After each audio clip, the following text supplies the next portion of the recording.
Hi friends, எல்லாரும் எப்படி இருக்கீங்க? காலையிலே எழுந்து கிள்ளி போட்ட சாம்பார் சுட சுட வச்சாச்சு. ஆவி பறக்கிற சாம்பார். இந்த பக்கம் பார்த்தீங்கன்னா புடலங்காய் பொரியல் நல்லா வெந்துட்டுருக்கு. கொஞ்சம் தண்ணி ஊற்றி வேக வச்சுருக்கேன். சாப்பாடு வடிச்சாச்சு. இந்த காலை வேலை போயிட்டுருக்கு. காலையில் அவங்க சாப்பிட்றதுக்கு பழையது இருக்குது. தொட்டுக்கிறதுக்கு சின்ன வெங்காயம், பச்சை மிளகா, தேங்காய் துருவி போட்டிருக்கேன். சூப்பராக இருக்கும், அருமையாக இருக்கும் புடலங்காய் பொரியலுக்கு தேங்காய்.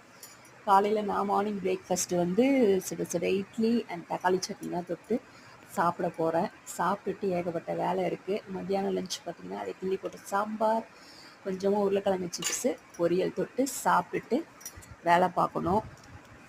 நைட்டு டின்னர் ஒரு தோசை, சாம்பார், சட்னி தொட்டு சாப்பிட்டுட்டு பழைய பொருளெல்லாம் எடுத்து வச்சுருக்கேன். காலையில் சீக்கிரமாக எழுந்து போகிக்கு எல்லாத்தையும் எரிக்கணும். வடை வாங்கிட்டு வந்தாங்க, சாப்பிட்டுட்டு தூங்க வேண்டியதுதான்.